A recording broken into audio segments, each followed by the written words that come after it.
സ്വാഗതം പേജ് 10 സ്റ്റോറീസിലേക്ക്. ഈ ചിത്രത്തിൽ കാണുന്നത് അനസാണ്. തട്ടമിട്ടതിന്റെ പേരിൽ പള്ളുരുത്തി റീത്ത സ്കൂൾ മാനേജ്മെന്റ് ബുദ്ധിമുട്ടിലാക്കിയ പെൺകുട്ടിയുടെ പിതാവ്. ഈ മനുഷ്യനെക്കുറിച്ച് നിരവധി വ്യാജമായ കാര്യങ്ങളാണ് ചില തൽപരകക്ഷികൾ സമൂഹത്തിൽ പടർത്തിവിടുന്നത്. ഈ അവസരത്തിൽ ഈ വിവാദത്തിന്റെ സത്യാവസ്ഥ അറിയിക്കുന്ന ഒരു ഫേസ്ബുക്ക് പോസ്റ്റ് നിങ്ങളുമായി പങ്കുവയ്ക്കാനാണ് ഈ വീഡിയോയുമായി വന്നത്. പൊതുസമൂഹത്തിന്റെ പല സംശയങ്ങൾക്കും ഈ പോസ്റ്റ് ഉത്തരം നൽകുന്നു. അതായത് മാധ്യമങ്ങൾ നൽകിയ വിവരങ്ങൾക്കപ്പുറം യഥാർത്ഥത്തിൽ എന്തൊക്കെയാണ് സംഭവിച്ചത്, എങ്ങനെയാണ് പ്രശ്നമുണ്ടായത്, അനസിന്റെ SDPI ജമാഅത്തെ ഇസ്ലാമി ബന്ധം എന്താണ്, വിഷയത്തിലെ സർക്കാർ ഇടപെടൽ എങ്ങനെയാണ്, ഹൈബി ഈഡൻ MPയുടെയും കോൺഗ്രസ് നേതാക്കളുടെയും ഇടപെടൽ എങ്ങനെയാണ് തുടങ്ങി എല്ലാ വിഷയങ്ങളും അനസിൽ നിന്ന് ഈ പോസ്റ്റ് ഇട്ട വ്യക്തി ചോദിച്ചറിഞ്ഞിട്ടുണ്ട്. അതുകൊണ്ടാണ് ഈ പോസ്റ്റ് പങ്കുവയ്ക്കാമെന്ന് കരുതിയത്. മാധ്യമങ്ങൾക്ക് മുന്നിൽ നമുക്കറിയാം പലതവണ അനസ് മറുപടികളുമായി വന്നിരുന്നു. പക്ഷേ പല കാര്യങ്ങളും ചോദ്യബഹളങ്ങൾക്കിടയിൽ മൂടിപ്പോയ ഒരു സാഹചര്യമാണ് മാധ്യമങ്ങൾക്ക് മുന്നിൽ അനസ് വന്നപ്പോഴെല്ലാം സംഭവിച്ചത്. പെൺകുട്ടിയുടെ പിതാവ് അനസുമായി അഫ്സൽ M എന്ന കോൺഗ്രസ് അനുഭാവിയാണ് സംസാരിച്ചത്. അഫ്സലിന്റെ ചോദ്യങ്ങളും പെൺകുട്ടിയുടെ പിതാവിന്റെ ഉത്തരങ്ങളും മാത്രമാണ് ഈ പോസ്റ്റിലുള്ളത്. അത് വായിക്കാം. ആദ്യത്തെ ചോദ്യം, താങ്കളുടെ കുടുംബ പശ്ചാത്തലം ആദ്യം ഒന്ന് പരിചയപ്പെടുത്താമോ എന്നുള്ളതാണ് അഫ്സലിന്റെ ചോദ്യം. അതിന് അനസ് നൽകുന്ന ഉത്തരം, എൻ്റെ പേര് അനസ്, എറണാകുളം ജില്ലയിൽ താമസം, ഭാര്യയും 5 മക്കളും പ്രായമായ മാതാപിതാക്കളും അടങ്ങുന്നതാണ് കുടുംബം. 4 പേർ പെൺകുട്ടികളാണ്. അതിൽ ഒരാൾ റഷ്യയിൽ പഠിക്കുന്നു, മറ്റൊരാൾ ലണ്ടനിൽ പഠിക്കുന്നു. ഇളയ കുട്ടികളിൽ ഒരാൾ സെന്റ് റീത്താസ് 8ാം ക്ലാസ്സിൽ പഠിക്കുന്ന മകളാണ്. താങ്കളുടെ തൊഴിൽ എന്താണ് എന്നുള്ളതാണ് അഫ്സലിൻ്റെ അടുത്ത ചോദ്യം. വാടകയ്ക്ക് ബോട്ട് ഓടിക്കുകയാണ്, ചെറിയ ഒരു ചെരുപ്പ് കട സ്വന്തമായി ഉണ്ട് എന്നുള്ളതാണ് അനസിൻ്റെ മറുപടി.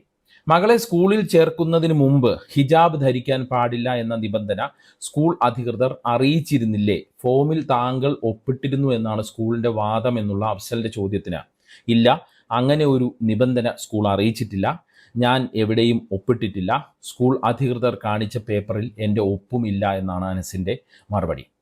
അടുത്ത ചോദ്യം, സ്കൂൾ ആരംഭിച്ച അന്നു മുതൽ 4 മാസത്തോളം കുട്ടി ഹിജാബ് ധരിക്കാതെയാണ് സ്കൂളിൽ പോയത്. ഇപ്പോൾ മനഃപൂർവ്വം പ്രശ്നമുണ്ടാക്കാനുള്ള ശ്രമമാണ് എന്നാണ് പ്രചരിക്കുന്ന വാദം. എന്താണ് മറുപടി? അതിനുള്ള ഉത്തരം, തെറ്റായ കാര്യമാണത്. സ്കൂളിൽ ഹിജാബ് ധരിച്ചാണ് മകൾ പോയിരുന്നത്. എന്നാൽ ക്ലാസ്സിൽ ഹിജാബ് ധരിക്കാൻ അനുവാദം ഇല്ലാത്തതിനാൽ മകൾ ഹിജാബ് അഴിച്ചു വെച്ചാണ് ക്ലാസ്സിൽ ഇരുന്നിരുന്നത്.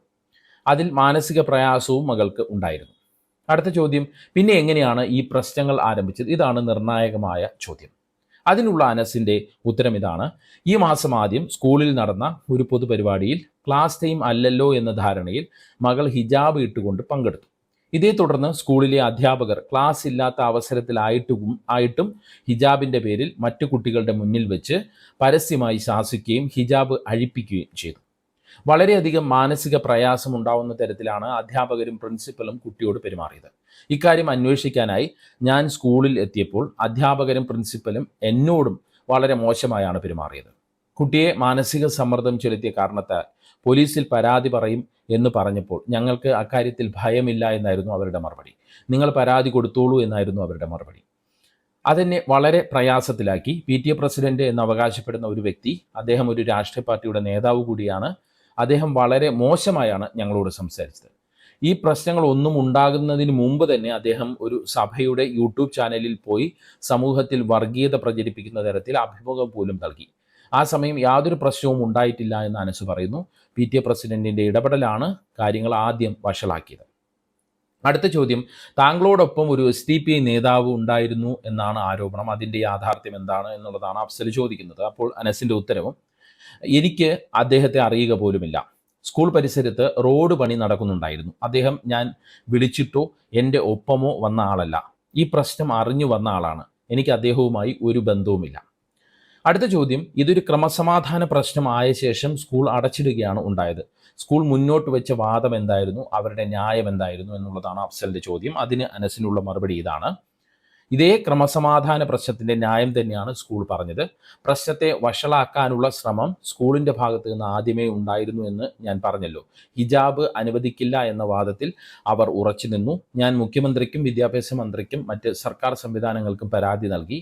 കാരണം എനിക്ക് ഒപ്പം നിൽക്കാൻ അപ്പോൾ ആരും ഉണ്ടായിരുന്നില്ല. അടുത്ത ചോദ്യം ഇതാണ്, പ്രാദേശിക കോൺഗ്രസ് നേതൃത്വം താങ്കളെ കാണാൻ വന്നിരുന്നു.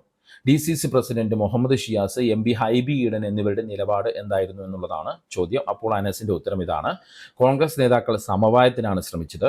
അവർക്കിതൊരു മുസ്ലിം ക്രിസ്ത്യൻ പ്രശ്നമാവാൻ ഒട്ടും താല്പര്യമുണ്ടായിരുന്നില്ല. കോടതി വിധി വരുന്നതുവരെ തൽക്കാലം വീട്ടിൽ നിന്ന് തട്ടമിട്ട് സ്കൂളിൽ പോയ ശേഷം പിന്നീട് മറ്റൊരു സ്കൂളിലേക്ക് മാറാൻ അവർ ആവശ്യപ്പെട്ടു.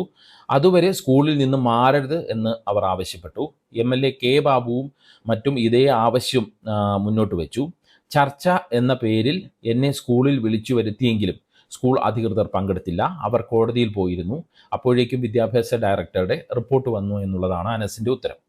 വിദ്യാഭ്യാസ ഡയറക്ടറുടെ റിപ്പോർട്ട് വന്ന ശേഷം എന്തായിരുന്നു സ്കൂളിന്റെ നിലപാട് എന്നുള്ളതാണ് അടുത്ത ചോദ്യം. അപ്പോൾ അതിനുള്ള മറുപടി: അവർ അംഗീകരിച്ചില്ല, അവർ വീണ്ടും കോടതിയിൽ പോയി എന്നുള്ളതാണ് അതിൻ്റെ ഉത്തരം. സ്കൂളിൻ്റെ അഭിഭാഷകയായ സ്ത്രീയെ പരിചയമുണ്ടോ? അപ്പോൾ അനസിന്റെ ഉത്തരം ഇതാണ്: ഇല്ല. പ്രതിപക്ഷ നേതാവ് VD സതീശൻ സാറിൻ്റെ സോഷ്യൽ മീഡിയ മാനേജറാണെന്നും കോൺഗ്രസ് ലീഗൽ ഓഫീസിൽ ജോലി ചെയ്യുന്നുണ്ട് എന്നും കേൾക്കുന്നു, മറ്റൊന്നും അറിയില്ല. അടുത്തതാണ് മറ്റൊരു നിർണായകമായിട്ടുള്ള ഒരു ചോദ്യം അഫ്സൽ മുന്നോട്ട് വയ്ക്കുന്നത്. അതിതാണ്: സർക്കാരിൻ്റെ ഭാഗത്ത് നിന്ന് നിങ്ങൾക്ക് പിന്തുണ ലഭിച്ചു. അതിനുള്ള അനസിൻ്റെ മറുപടി ഇതാണ്: ലഭിച്ചു. സത്യത്തിൽ സർക്കാർ മാത്രമാണ് ഞങ്ങൾക്കൊപ്പം നിന്നത്. വിദ്യാഭ്യാസ മന്ത്രി V ശിവൻകുട്ടിയുടെ ഓഫീസിൽ നിന്ന് അദ്ദേഹത്തിൻ്റെ നിർദ്ദേശപ്രകാരം എന്നെ വിളിച്ചിരുന്നു. കുട്ടിക്ക് കേരളത്തിലെ ഏത് സ്കൂളിൽ വേണമെങ്കിലും പ്രത്യേക ഓർഡർ ഇറക്കി അഡ്മിഷൻ വാങ്ങി നൽകാം എന്നും കുട്ടിക്ക് ആവശ്യമായ കൗൺസിലിംഗ്, നിയമസഹായം, എന്തെങ്കിലും മാനസിക പ്രശ്നം ഉണ്ടായിട്ടുണ്ടെങ്കിൽ സ്കൂളിനെതിരെ നടപടി എടുക്കാം എന്നും അദ്ദേഹം അറിയിച്ചു.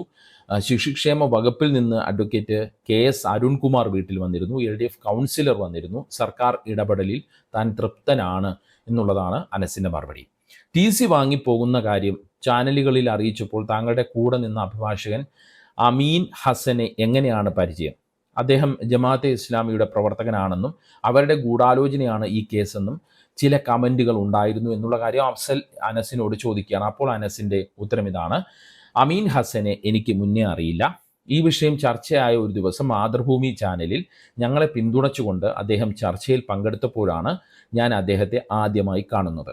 ഞാൻ അങ്ങോട്ട് ബന്ധപ്പെട്ട് നിയമസഹായം ആവശ്യപ്പെട്ടതാണ്. എൻ്റെ മകൾ തട്ടമിട്ട് വരുന്നത് കൊണ്ട് മറ്റുള്ള കുട്ടികൾക്ക് ഭയമുണ്ടാകുന്നു എന്ന സ്കൂൾ പ്രിൻസിപ്പലിൻ്റെ പരാമർശം കൂടിയായപ്പോൾ എനിക്ക് സമ്മർദ്ദം താങ്ങാവുന്നതിലും അപ്പുറമായിരുന്നു. ഞാനും കുടുംബവും സമൂഹത്തിൽ ഒറ്റപ്പെട്ടവരെ പോലെയായി. മകൾക്ക് ആ സ്കൂളിൽ നിന്ന് ഏത് വിധേനയും TC വാങ്ങി പോയാൽ മതി എന്നായി. അതുകൊണ്ടാണ് അദ്ദേഹത്തെ ബന്ധപ്പെട്ടത്.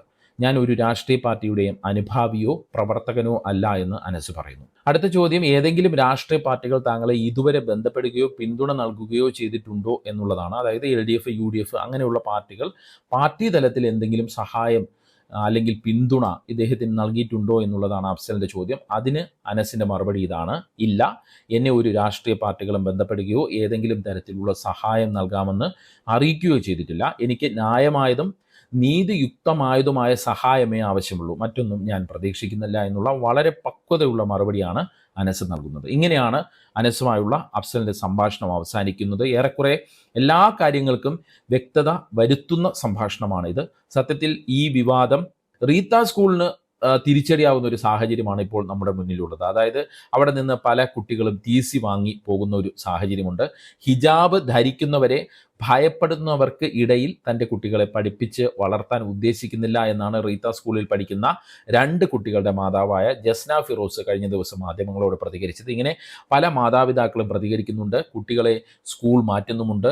മാത്രമല്ല തൻ്റെ കുട്ടികളെ ജസ്ന ചേർക്കാൻ ഉദ്ദേശിക്കുന്നതും മറ്റൊരു ക്രൈസ്തവ മാനേജ്മെൻറ്റ് സ്കൂളിൽ തന്നെയാണ് എന്നതാണ് റീത്ത സ്കൂൾ മാനേജ്മെൻറ്റിന് കിട്ടുന്ന ഏറ്റവും വലിയ തിരിച്ചടി എന്നാണ് എനിക്ക് പറയാനുള്ളത്. എല്ലാ വിശ്വാസങ്ങളെയും ചേർത്ത് നിർത്തുന്ന പള്ളുരുത്തിയിലെ തന്നെ അവർ ലേഡീസ് കോൺവെൻറ്റ് സ്കൂളിലാണ് ജസ്നെ പോലുള്ള മാതാപിതാക്കൾ കുട്ടികളെ ചേർക്കാൻ ഉദ്ദേശിക്കുന്നത്. എന്തായാലും ജസ്നെ പോലുള്ള മാതാപിതാക്കൾ റീത്ത സ്കൂളിലെ വിഷവിത്തുകൾക്ക് ഇതിലൂടെ നൽകുന്ന മറുപടി കൃത്യവും വ്യക്തവുമാണ്. കേരളത്തിൻ്റെ മതനിരപേക്ഷ നിലപാടിനെ ഉയർത്തിപ്പിടിക്കുന്ന മറുപടിയുമാണ് എന്ന് തന്നെ പറയാം. എന്താണ് ഈ വിഷയത്തിൽ നിങ്ങളുടെ അഭിപ്രായം? കമൻറ്റ് ചെയ്യുക.